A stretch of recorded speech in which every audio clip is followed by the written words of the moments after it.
Assalamualaikum warahmatullahi wabarakatuh.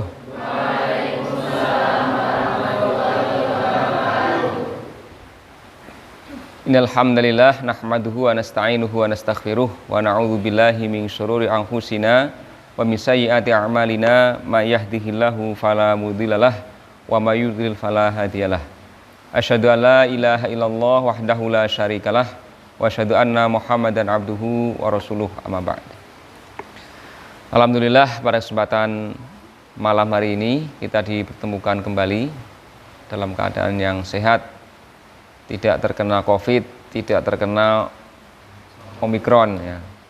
Kata Abu Somad itu COVID sekarang membawa ibunya, Omikron katanya. Umi ya. Kemarin diberi tugas oleh Pak Haris untuk menghafalkan hadis. Hadisnya tentang apa?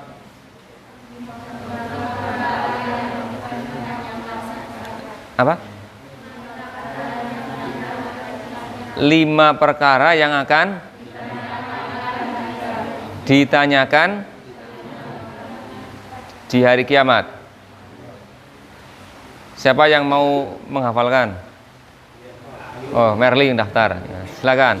La tazulu qadamabni, tidak akan bergeser telapak kaki Adam seorang anak Adam yaumal qiyamah, pada hari kiamat, min di Rabbi, sisi Tuhannya, hatta yus'ala an khamsin, sampai ia ditanya tentang 5 perkara, an ngumrihi fima afnah, tentang umurnya untuk apa ia habiskan, wa an sababihi fima abalah, dan tentang masa mudanya untuk apa ia gunakan, wa an malihi fi wa ma'amilhi min ainak tasabah, dan dari mana ia memperoleh hartanya, wa fi ma anfaqahu, dan untuk apa ia menggunakan hartanya, wa ma'amila fiha alima, dan apa yang telah ia perbuat dari ilmu yang telah diperolehnya. Baik, telah diwakili Mbak Merli untuk hafalannya. Mbak Merli hafal, berarti 99%, yang lain juga hafal, insya Allah. Semua hafal kecuali yang belum. Tentang isinya sekarang ya. Ada 5 perkara yang akan ditanyakan di yaumul qiyamah. Sebelum menjawab 5 soal itu, maka kalian tidak akan bergeser kemana-mana. Ya. Gimana kalimatnya tadi hadisnya? La tazulu. Cukup. Nggak usah semua ya. La tazulu qadama bani Adam yaumal qiyamah min indi rabbihi hatta yus'ala an khamsin, sampai ditanya tentang 5 perkara. Yang pertama,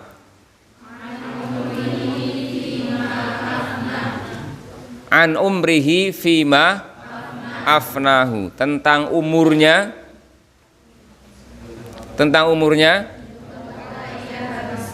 ia habiskan untuk apa ya. Kemudian yang kedua, wa an syababihi fima ablahu, tentang masa muda digunakan untuk apa. Yang ketiga, wa an malihi min ainak tasabahu, dari mana dia memperolehnya.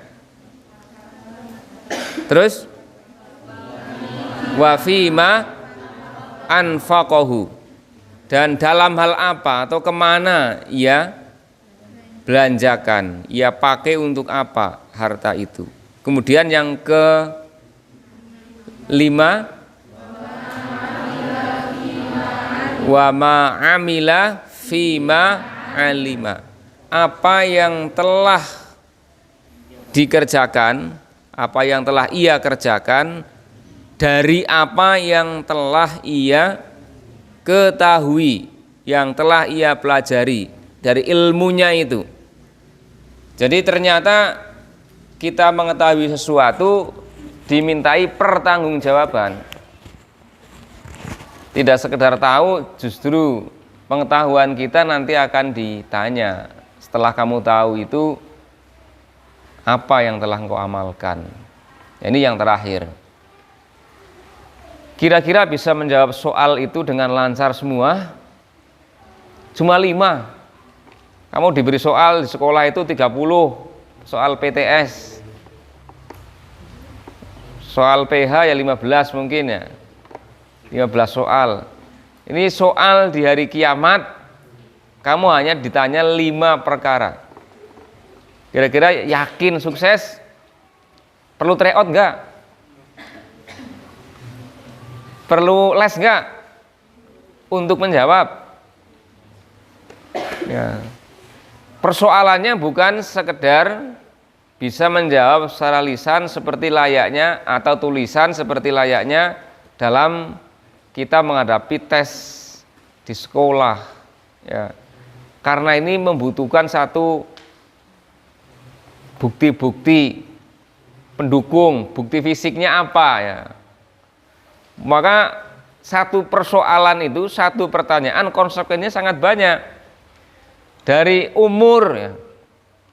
Umur saja, kamu misalnya diberi umur 60-70 tahun. Berarti suruh mempertanggungjawabkan selama 60-70 tahun itu dipakai untuk apa? Ya. Berarti kan ini membutuhkan jawaban yang pembuktian yang sangat luas, sangat lama tentang umurnya. Masa muda nih sekarang kalian yang hadapi, miliki sekarang ini. Yang kalian miliki hari ini, yakni masa muda. Yakni masa di antara 2 kelemahan. Kelemahan ketika masih bayi, masih anak-anak, dengan kelemahan ketika sudah pikun, sudah sepuh. Itulah masa muda. Ini sekarang yang kalian miliki. Dan itu akan dimintai pertanggungjawaban. Karena potensi yang kalian miliki, kekuatan yang kalian miliki, itu adalah pemberian Allah, karunia Allah yang harus dimanfaatkan dengan sebaik-baiknya. Tidak boleh dilewatkan begitu saja. Kemudian harta, 2 poin, dari mana diperoleh dan juga kemana itu harta dibelanjakan, ditasarufkan kemana. Nah, dalam kesempatan ini karena saya hanya menyambung, Ustaz Haris sedang tugas di tempat lain, maka saya menggantikan untuk mengisi.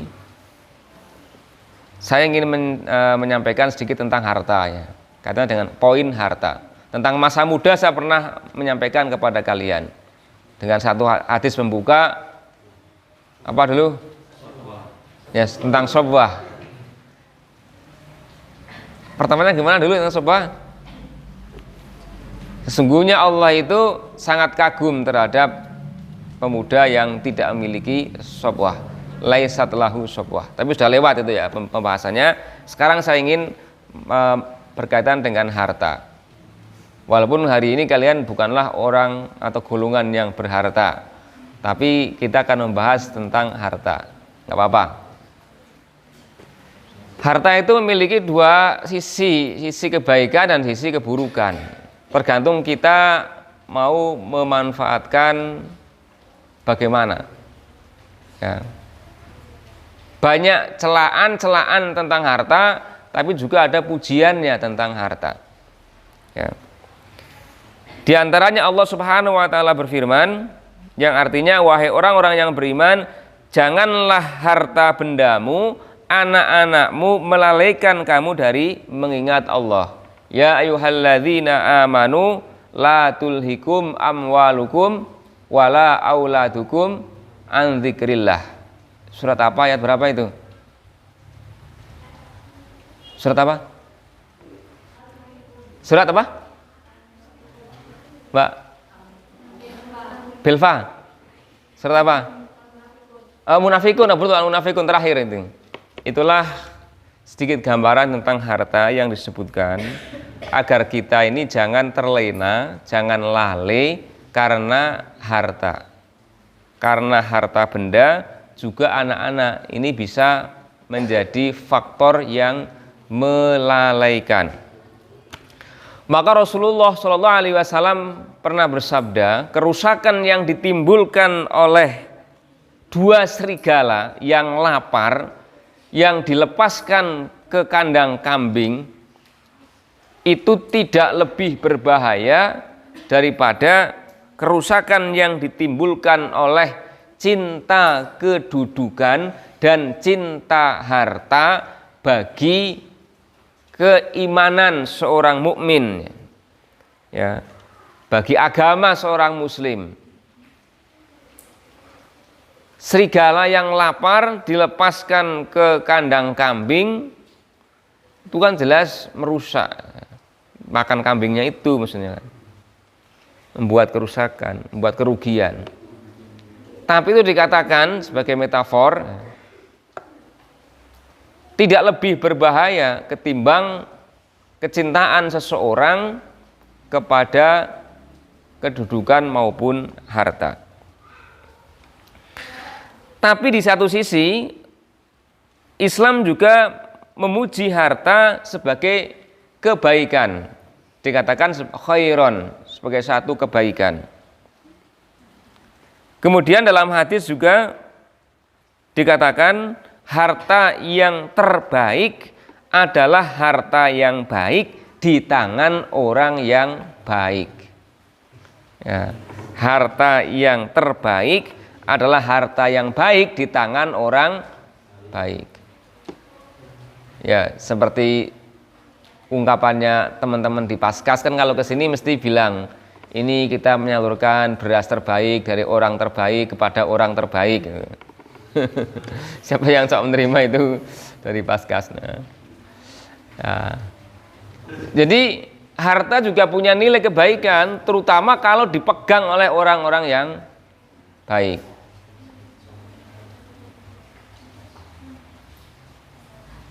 Dulu kita di Jogja berinteraksi dengan Ustadz Sunardi Sahuri. Beliau dai, mubaligh, terkenal di Jogja, tetapi juga saudagar, ya. Punya banyak swalayan, Pamela namanya. Pamela 1, 2, 3, 4, 5, 6, 7, waktu itu 7 atau 9 saya lupa di tahun itu. Sekarang nggak tahu berkembang berapa. Kalau ngisi pengajian biasanya memberi solusi, ya, memberi solusi bagi kebutuhan jamaahnya. Masjid misalnya butuh apa, ya tinggal membuat memo, orek-orekan, nanti kamu ambil di Pamela 5 ya, tinggal ambil semennya, ambil apanya di sana.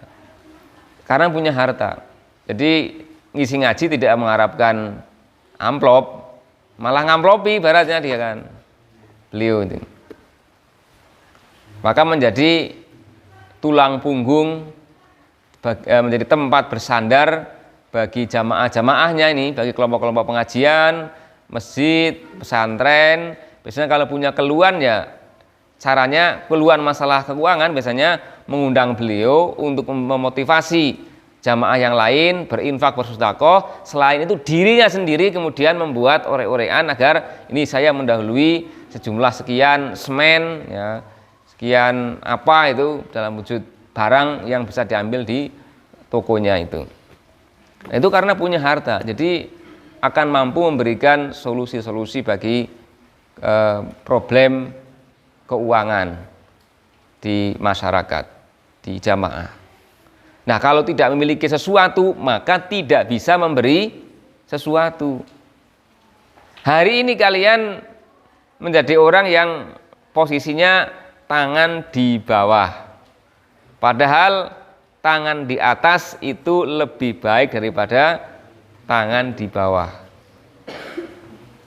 Ya, kamu masih ya dusufla, tangan yang di bawah, ya. Bukan tangan di atas. Coba berpikir hari ini sekarang tangannya di bawah, kamu besok ingin menjadi orang yang berada tangannya di atas. Berarti memiliki harta yang baik di tangan orang yang baik, kemudian diberikan kepada orang yang pada tempatnya juga pas untuk diberi. Tapi jangan siasati, oh berarti saya kalau mau minta dari atas. Karena itu bukan maksudnya secara fisik seperti itu, tapi itu suatu ungkapan bahwa memberi itu lebih baik daripada yang menerima. Maka kalian ketika diberi amplop oleh orang senang banget, tapi yang paling senang sebenarnya yang memberi. Yang paling beruntung itu yang memberi. Kalian merasa beruntung ngaji kumpul-kumpul begini ya, misalnya dengan tamu dari luar, yang diingat, yang diharapkan kan amplopnya. Kalau masalah makan mungkin wah, biasa tiap hari makan itu nasi dus itu. Tapi yang diharap-harap wah ini kena amplopnya itu wis utama ini ya. Lebih afdol daripada nasi boxnya itu mesti. Nah, seneng, tetapi yang paling seneng, yang paling beruntung adalah dia yang memberi. Ya, itu mengenai harta. Namun harta itu juga punya dampak buruk ya, punya keburukan yang banyak. Maka digambarkan harta itu laksana ular yang beracun, ya, yang orang harus mengetahui penawarnya agar bisa memanfaatkannya dan tidak terkena oleh racunnya.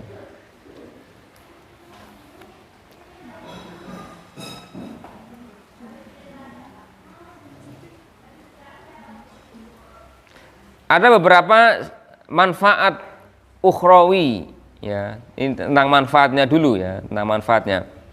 Kata Al-Ghazali, ada beberapa manfaat ukhrawi dalam hal harta ini. Supaya kalian juga termotivasi untuk jadi orang yang punya juga. Walaupun saya tidak menganjurkan untuk cinta harta, tapi mengerti kedudukan dan posisi harta pada bagian yang baik. Harta dibelanjakan untuk diri sendiri untuk menunjang terlaksananya ibadah. Ini harta yang baik untuk berangkat haji misalnya, atau untuk melaksanakan berbagai keperluan ibadah yang lain ya. Dibelanjakan untuk kebaikan-kebaikan, membangun madrasah, membangun pesantren, membangun masjid dan lain sebagainya. Berarti ini menopang terselenggaranya ibadah dengan baik. Maka ini termasuk harta yang bernilai baik. Ini poin pertanyaan yang keberapa tadi mengenai harta? Dari mana dan kemana? Nomor 3 dan 4. Nah, 3 dan 4. Yang kedua, harta dibelanjakan untuk orang lain dalam rangka bersedekah, menjaga martabat orang lain, menjaga kehormatan diri, dan membayar upah suatu pekerjaan. Ini juga termasuk hal yang baik. Kalau yang pertama tadi sebenarnya spesifik kepada harta digunakan untuk sarana ibadah, menunjang ibadahnya sendiri ya, misalnya haji. Ini yang poin kedua kata Al-Ghazali, kategori harta yang baik adalah harta yang dipakai untuk bersedekah, menjaga martabat orang lain, menjaga kehormatan diri, dan membayar upah pekerja.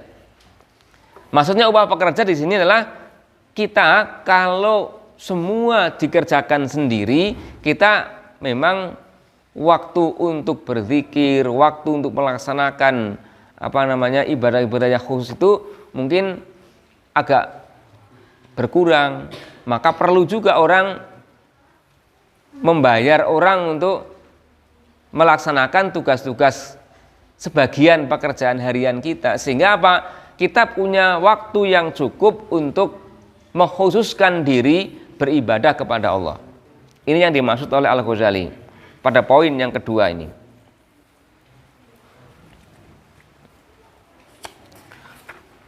Kemudian yang ketiga, harta tidak diberikan kepada orang tertentu, tapi digunakan untuk menghasilkan kebaikan umum.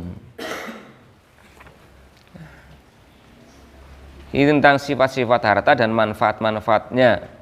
Tadi yang pertama, dibelanjakan untuk dirinya sendiri dalam beribadah atau terlaksananya ibadah. Yang kedua, dibelanjakan untuk orang lain dalam rangka bersedekah, menjaga kehormatan diri, membayar upah. Kemudian yang ketiga, harta tidak diberikan kepada orang tertentu, tapi digunakan untuk kebaikan umum. Membangun masjid, saluran air, pemukiman umum, rumah sakit, dan lain-lain. Yang akan menghasilkan manfaat, pahala yang terus mengalir meskipun orang itu telah meninggal. Ini yang disebut dengan amal jariyah. Yang anak Adam itu akan putus ya, amalnya kecuali 3 perkara. Di antaranya adalah shadaqatin jariyatin, sedekah jariyah. Ini yang masuk kategori yang ketiga. Sekarang yang dampak buruknya.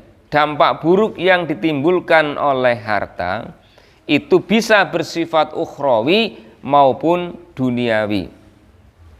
Dampak buruk ukhrawi ada 3, kata Al-Ghazali. Yang pertama, harta bisa menarik seseorang untuk melakukan kemaksiatan. Orang punya harta, maka dia akan lebih gampang untuk mengakses segala macam kemaksiatan. Nek sing orang duwe rada angel. Ya. Tapi orang yang punya harta itu wah mau sakarep-karepe ya. Segala macam apa yang diinginkan sudah bisa dimiliki dengan harta itu. Kalian kan mikir-mikir mungkin ya, mau makan wes susah ya. Mau sesuatu yang neko-neko misalnya. Ya.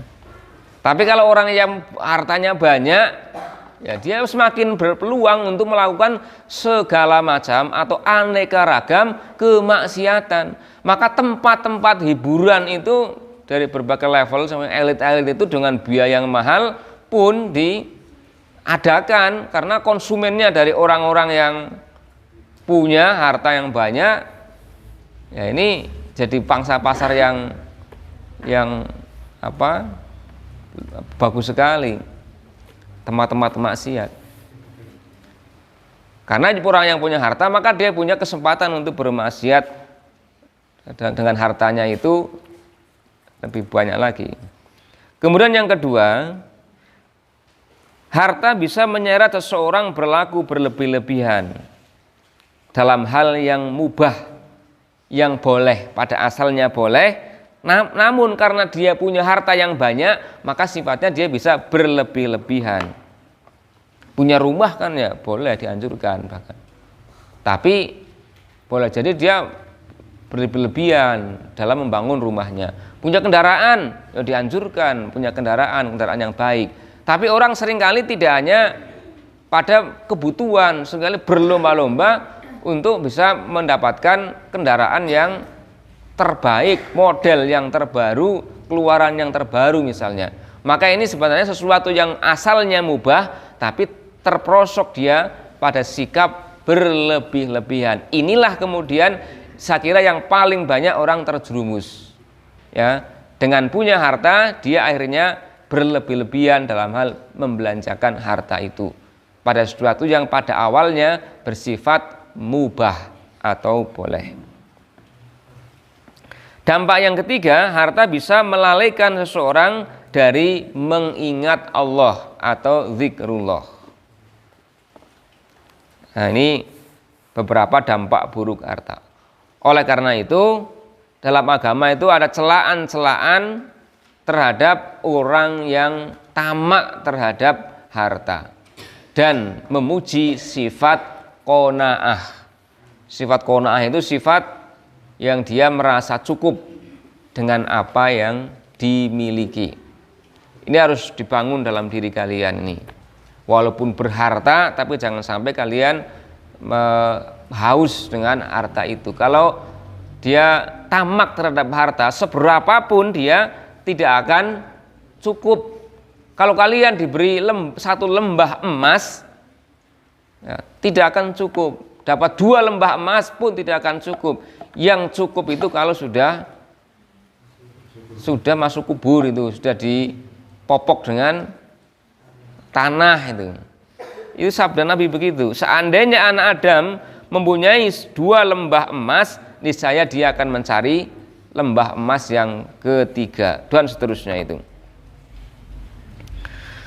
Rasulullah juga bersabda, anak Adam akan menua tetapi tetap muda karena 2 hal.